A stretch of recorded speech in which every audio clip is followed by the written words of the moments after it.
তোমাকে পাওয়ার জন্য যদি আমাকে আগুনে পুড়ে ধোঁয়াতে পরিণত হতে হবে, আমি হীরা তবে হব।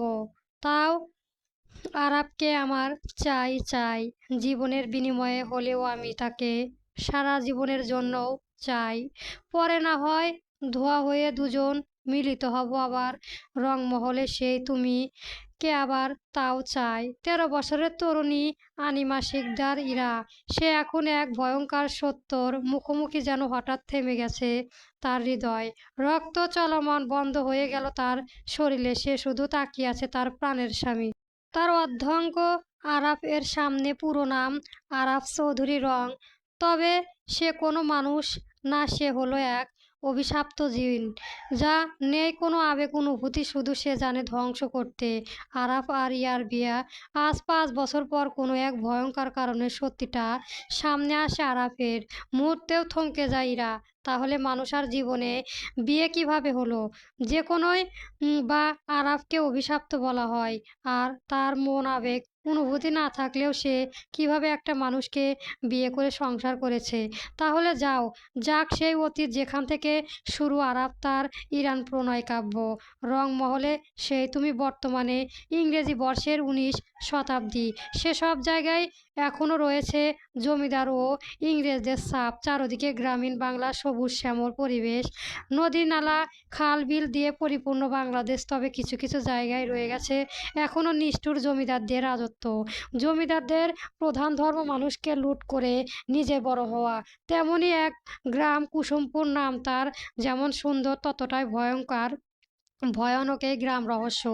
গ্রামের জমিদার মাহাদি চৌধুরী অনেক বেশি ক্ষমতার অধিকারী। সে জমিদার বাড়ির নাম রংমহল। রংমহল নামটা সে তার চতুর্পুত্র আরাফাত চৌধুরী, তার নাম অনুসারে ইফতির মহল থেকে রংমহল নাম করা হয়। ইফতির মহল নামে পরিচিত পিছনে থাকে খুব বিষাক্ত অভিশপ্ত অতীত। আরাফাতের বয়স এখন মাত্র 17। তার 7 ভাই শহরে পড়াশোনা করলেও সে করেনি। সে গ্রামে বাবার সাথে সে স্থানীয় পাঠশালায় পড়াশোনা করেছে। তবে সে অলৌকিকভাবে কিছু দেখলে আর শুনলে সব মুখস্থ করে রাখতে পারে। আরাফ ছিল খুব বুদ্ধিমান ও সপ্রয়। গ্রাম খুব ডাকনাম ছিলেন, কারো কষ্টও সে সহ্য করতে পারত না। আরাফের মা নেই, 4 ভাই ও 2 বোন। তার বাবাকে নিয়ে তার পরিবার। মাহাদি চৌধুরীও খুব ন্যায় পায় না একজন মানুষ। গ্রামের মানুষের কাছে সে সাক্ষাৎ ফেরেশতা। সময় চলে নদীর স্রোতের মতো, তার কারো জন্য অপেক্ষা করে না। নদীর স্রোতের সাথে নিজের চলা গতি মিলাতে পারলেও মানুষ সফল। আরাফের ইদানিং রাতে ঘুম হয় না, খালি একটাই স্বপ্ন দেখে, সে কেউ তাকে নিয়ে ধোঁয়া করে আকাশে উড়িয়ে দিচ্ছে। প্রতিবারে আরাফাতের এই একই সময় ঘুম ভেঙে যায়। আজও তাই হয়েছে। ঘুম ভেঙে আরাফ হঠাৎ তাড়াহুড়া করে উঠে বসে, গা ঘেঁষে তার একাকার। যদিও অগ্রহায়ণ মাস এর শেষের দিকে, চারদিকে হালকা হালকা কুয়াশা ঘিরে পুরো আকাশ ঘেমে রাঙা। দূর কোথাও থেকে ভেসে আসছে শিয়ালের দলে এক উদ্ভট আওয়াজ। ইহতে আজ কেন শিকার পেয়েছে, তাই তারা মণ্ডলে ডাকছে। আরাফ উঠে খাটের পাশে রাখা টেবিলের উপরে এক জগ থেকে 1 গ্লাস পানি খায়। কিন্তু আজ আর অন্যদিন স্বপ্ন পুরোপুরি আলাদা। হঠাৎই আরাফের চোখে জানালার দিকে যেতে ভয় কুকুরে ওঠে। আরাফ জানালার পাশে দাঁড়িয়ে আছে। কতবার তোমায় বললাম আজ থাকি কাল যাব, আমার কোনো কথাটাই তোমার কানে যায় না। দেখলা তো গাড়ি থেকে নামতেই কেমন সন্ধ্যা ঘনিয়ে এলো।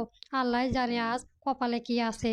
তার উপর আবার কবরস্থানের অবস্থান, রাস্তা, আর সেই অভিশপ্ত রূপমহল।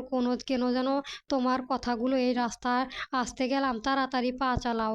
দ্রুত পা চালিয়ে স্বামীর সাথে হেঁটে চলেছে মালিহা বেগম। তার হাত ধরে তার স্বামী নাজমুল জাহারা ও তাদের এক মেয়ে মীরার বয়স 17। কবরস্থানের রাস্তার পার হওয়ার সময় নাজমুল হাজারও শুনতে পায় কারো আত্মচিৎকার, যা শুনে মুহূর্তে তাদের রক্ত হিম হয়ে যায়।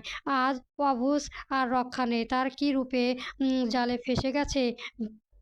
বিভিন্ন রংমহলের সদর দরজার সামনে পাড়ে আছে ছোট একটি মেয়ের বয়স তার কতই বা ৯-১০। মেয়েটি অজ্ঞান হয়ে পড়ে আছে, চুলগুলো এলোমেলো, ঠোঁটটা রক্ত জবার মতো রক্তিম, গায়ের রং দুধে আলতা যেন কোনো হুড়পড়ি। বয়সটা খুবই অল্প। মালির মুখে কথা শুনে মাহাদি চৌধুরী এসে মেয়েটার পরখ করে দেখে বেঁচে আছে, তবে জ্ঞান নেই। তাই সে গ্রামের ডাক্তারকে খবর দিয়ে বাচ্চার মেয়েটিকে ঘরে তুলে নিয়ে আসে মাহাদি চৌধুরী। সাহেব সাহেব বলে হতদস্ত হয়ে মাহাদি চৌধুরীর কাছে ছুটে আসলো তার একজন চাকর।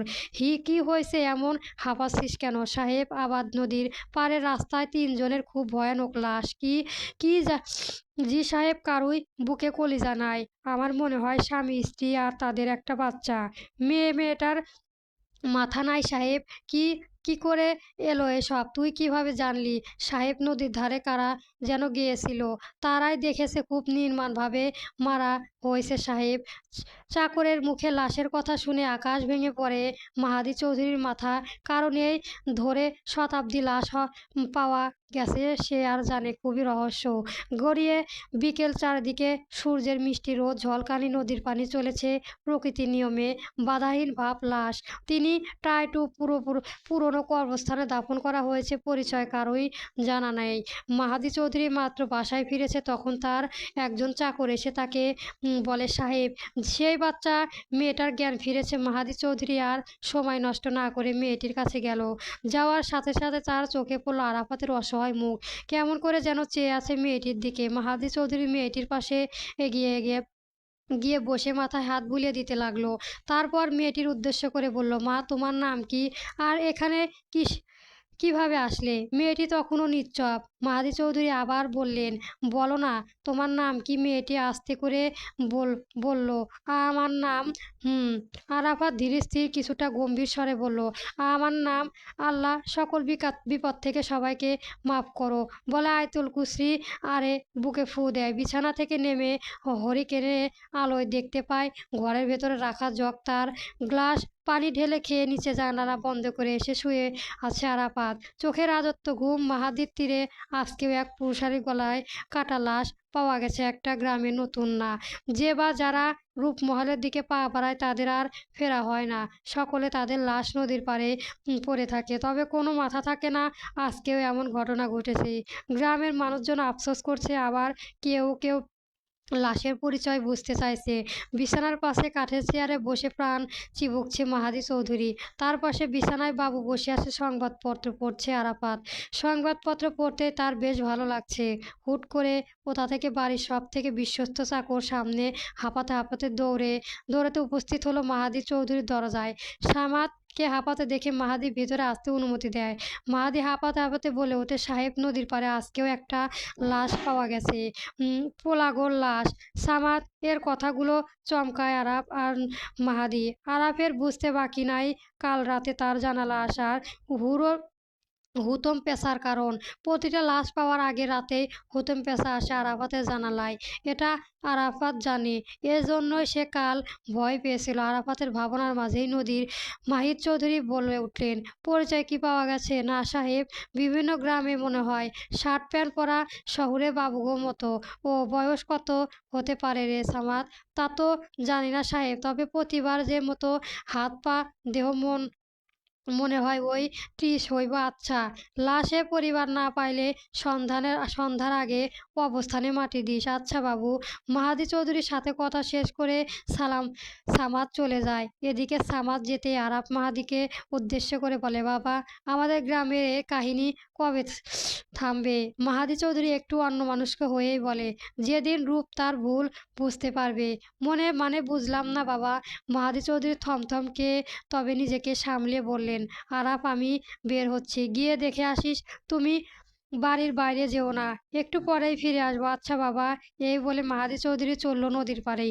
এই ধারে একা সেটা পুরুষ মরল, এটা প্রায় হয় গ্রামের নিত্যদিনের। তবে আশ্চর্য ব্যাপার হলো, গ্রামের এই ভয়ঙ্কর কথা গ্রামের সীমাবদ্ধ বাইরে একটা পাখিও জানে না।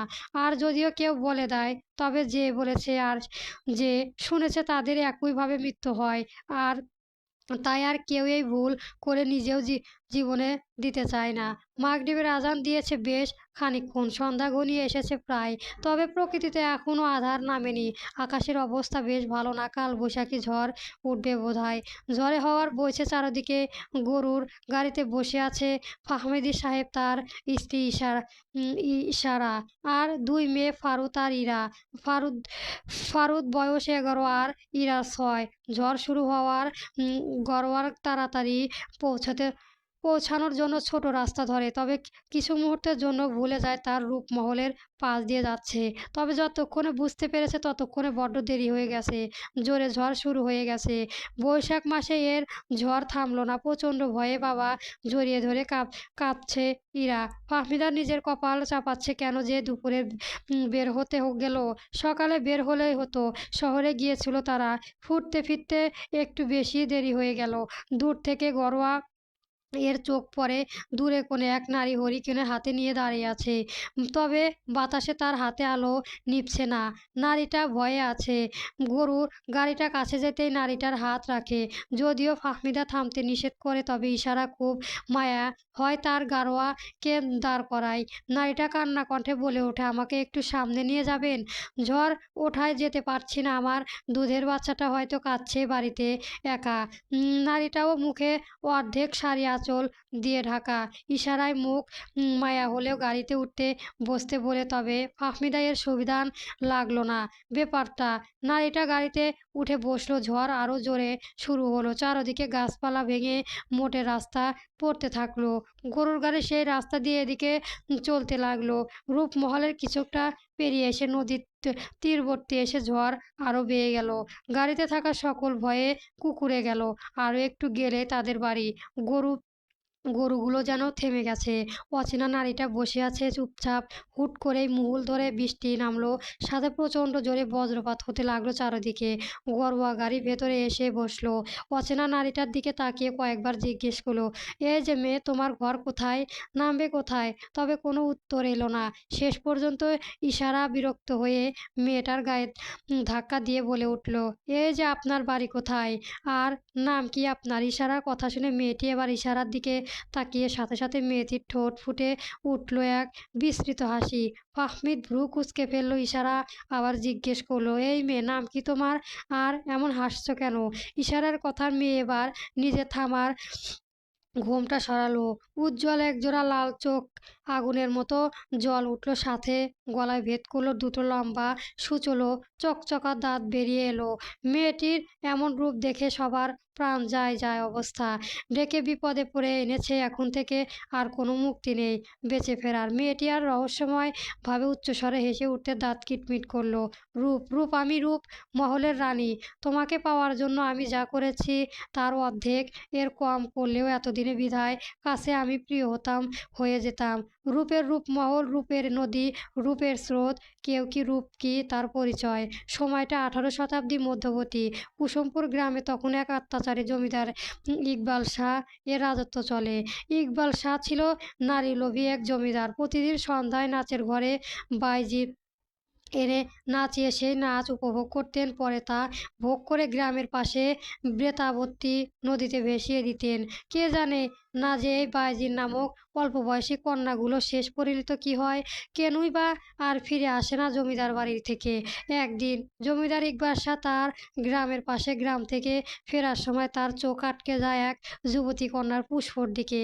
অপরূপ সুন্দর সেই মেয়ে। প্রথম দেখায় জমিদারের মন দোলা লেগে যায়। সাথে সাথে তার সাথে সাথে থাকা রাক্ষসীদের বলে দেন, ওই মেয়েকে আমার চাই। রহিম ইকবাল সাহেব সব সময়ে দেহরক্ষী, মনের বন্ধু।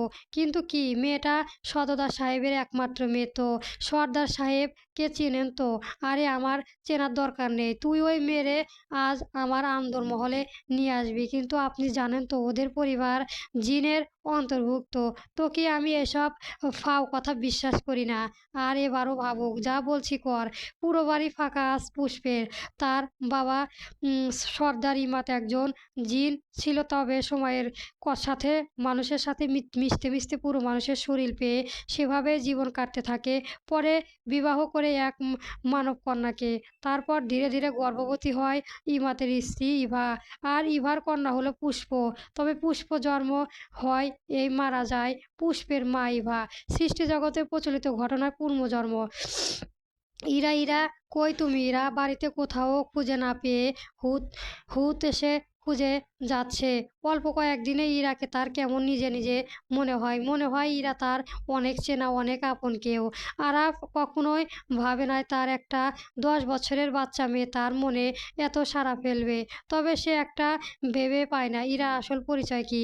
কিরে এখানে আসলো আর তার বাবাই বা কেন এত চিহ্নিত দিন দিন কেনই বা দক্ষিণ পাশের মহলের গণ্ডিতে কেনই পা দিল মারা যাচ্ছে ভেবেই পায় না আরাফ। তবে সে জানে সকল প্রশ্নের উত্তর সে পাবে কি এখন। তার একটাই উদ্দেশ্য ইরাকে খুঁজে সে ভুল হওয়াকে ডাকতে ডাকতে ছাদে চলে গেল। ইরা ওই ইরু পাখি কই তুমি? ছাদের একেবারে শেষ পাতায় বড়ই গাছের দাঁড়িয়ে ইরা নামের ছোট মেয়েটি তখন শীতের ঠান্ডা বিকেলে অনুভব করছিল। কিন্তু হঠাৎ আরাফাতের কণ্ঠই শুনতে পেয়ে পেছনে তাকিয়ে বলল, আরাফাত ভাইয়া এই যে আমি। ইরার কণ্ঠে শুনে আরাফ সম্মিত পেয়ে সাথে সাথে সেদিকে চলে গেল। তোমারে না বলেছি বাবা ছাদে আসতে মানা করেছে, কিন্তু আমার তো ছাদে আসতে ভালো লাগে। আর তুমি তো বললা ইরা ছাদে যাও আমি আসছি, তাই তো 2 ঘন্টা ধরে অপেক্ষা করছি। মহা করার জায়গা পাও না। আমি নদীর পাড়ে গিয়েছিলাম, আমি কিভাবে তোমাকে বেলাবো যে ছাদে আসবো? তুমি মজা করছো। তুমি তো বললে যে ইরা ছাদে যাও। আরাফ কিছু একটা ভেবে চুপ করে গেল আর ইরাকেও বিশ্বাস করে নিল। ভাই তা চলে ছাদে ওই ধারে যায়। না নিচে চল প্লিজ চলো। না বলার তো আরাফ চোখ রাঙিয়ে তাকায় ইরার দিকে। ইরা ভয়ে চুপসে যায়, কিন্তু যেই না তার ছাদের নিচে নামতে সিঁড়িতে পা দিবে তখনই ইরার পা পিছলে পড়ে যায় আরাফাতের উপর। কিন্তু ইরার পায়ে লাগার ফলে সাথে সাথে ও জ্ঞান হারায়। আরাফ ইরাকে কোলে তুলে নিচে নামার সময় হঠাৎ তার আর্য থেকে থেমে যায়। স্তর হয়ে যায় তার চক্ষুজোড়া। তার তর করে কাঁপতে থাকে তার ঠোঁট, সারা শরীর ঘেমে গড়িয়ে পড়ে নির্বোধ নোনা জল। পুষ্পের জ্ঞান ফিরেছে। অন্ধকার ঘরে যায় নে কোনো জানালা দরজা বা কোনো আলো উৎস। মাথাটাও তা প্রচণ্ড রকমের ব্যথায় ঘিরে থেকে ভেসে আসছে রক্ত তাজা ও পচা মিশ্রিত এক অদ্ভুত বিদ্যুতের গন্ধ। পুষ্পের গা গুলিয়ে আসছে, কিন্তু সে এখন কিভাবে তার যতটুকু মনে পড়েছে সে তো মাত্র ফুল গাছের পানি দিয়ে ঘরে সন্ধ্যাবাতি জ্বালিয়েছিল। হঠাৎ কি জানে তার মাথায় লাগে, তারপর আর কিছু মনে নেই। এখন নিজেকে এই অদ্ভুত জায়গায় নিজেকে আবিষ্কার করেছে সে। হঠাৎ ঘরে কারো উপস্থিত টের পেয়ে পুষ্পের শরীরে ডাঁড়া পর্যন্ত স্তব্ধ হয়ে গেল। দুজন মেয়ে পুষ্পকে জোর করে তুলে নিয়ে গেল অন্দরমহলে। পুষ্পর জীবনে ছিল সেটা কাল রাত নিজের সর্বনাশ বিলীন করে দিয়েছিল ইকবাল শাহের লালসা হাত। তবে পুষ্পের ভাগ্য ভালো ছিল না। ভোর রাতে তাকে হত্যা করে নদী ফেলে দিয়ে আসে রহিম। নিস্তব্ধ হয়ে যায় ছোট প্রাণ। তবে কে জানতো পুষ্পকে মারা কারণে ধ্বংস হতে যাবে নিষ্ঠুর জমিদার ইকবাল শাহকে। সময় চলে নদীর স্রোতের মতো। ইরাম আর 2 দিন ধরে নিজের কলিজার পুষ্পকে খুঁজে বেড়াচ্ছে একদিন সেদিন রাতের বাড়ি ফিরে তার মেয়েকে না দেখতে পেয়ে সাথে সাথে খোঁজা শুরু করে। সাথে খুঁজতে থাকে তার শেষ সম্বলকে। আজ 2 দিন পর নদীর তীরে পচা গলা লাশ দেখতে পায় গ্রামের বাসী। তবে একটা নতুন না, কিন্তু সর্দাত এর কন্যা পুষ্পর লাশ দেখতে পেয়ে হতবাক হয়ে যায় পুরো গ্রামবাসী। কিছু ফিসফিসানি করে আসে, কি হবে এবার? পুরো গ্রাম ধ্বংস হতে যাবে। ওই জমিদার এই আস্ত নিস্ত নেই, সব জেনে শুনে এরকম করলো। পরবর্তী গল্প পেতে আমার চ্যানেলটা সাবস্ক্রাইব করবেন। গল্প রংমহলের সেই তুমি চলবে।